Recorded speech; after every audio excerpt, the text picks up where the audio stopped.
every day I see how he reacts to things, or acts towards people, or acts towards himself.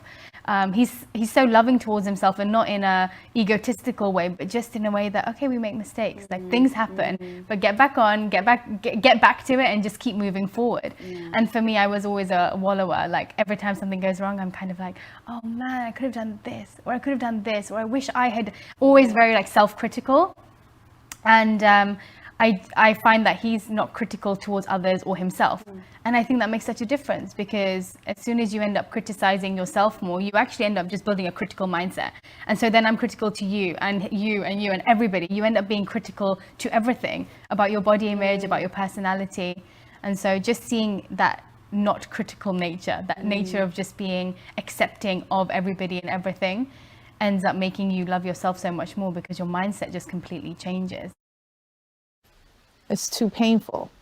You know what? But I think it's everybody's journey. It's like the thing I try to, one of my friends just had her husband of, I don't know, 30 years just pass away. I'm sorry. And she was like, I've been looking at all these old things. She's like, and everything I find of you is like, love myself.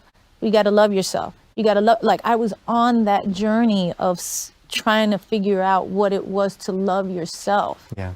Because I knew that I could never really have true love in my life again until I figured that piece out. That is the most important piece. And it took, all these different avenues and different practices and ideas and coaches and all kinds of, life coaches and therapists and some books and, whatever I could get my hands on. Wherever there's something that's going to resonate, that you can remember. And you have to find that. There are societal signals all around us telling us that there is something wrong with some part of us. We're supposed to age gracefully. We're supposed to be the same shape that we were when we were in our 20s after, giving birth to 2-3 kids, that we're not supposed to go gray, that our face isn't supposed to wrinkle. I mean, it's not in our heads. These messages are coming in. They've been coming in our whole lives. So the notion that we aren't affected by it, and that I am not affected by it, that's laughable. I absolutely am. I thought about, what are the messages that I'm giving myself every day? And how do I reverse that trend? How do I light up for myself first? So today, when I'm looking at the mirror, I still see what's wrong, but I try to push those thoughts out and say, wow, you are healthy. Look at your skin. Look how happy you look, your smile. I try to find the things about me that I love and start my day a little more kind. You got to do that work on your own. You got to love yourself. You got to practice that before you can expect for you to believe it in other people when they tell you.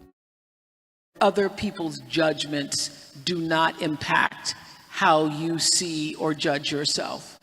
Finally, yes. You've gotten there? Yeah. Finally. That is. And it was just recent too. It wasn't really? Like again, these are journeys that take long time, right? That take a long time. Like first you have to figure out, I'm not loving myself enough. I need to figure that part out. And now I have Which is what I was saying to the woman over there. And everybody in this room, listen to J-Lo. Well, you're raised to think, if I take care of everybody else, I'm a good person. You know what I mean? I put myself last. A lot of women are in my family. That's how we were raised, especially Latinos. Like, everybody comes before you. I'm last. I'll eat last. I'll get dressed last. I didn't even take a shower. It's fine. That's how you're raised. And you come to the realization that, it's not that. Like, I actually have to take care of myself so I can take care of everybody else better.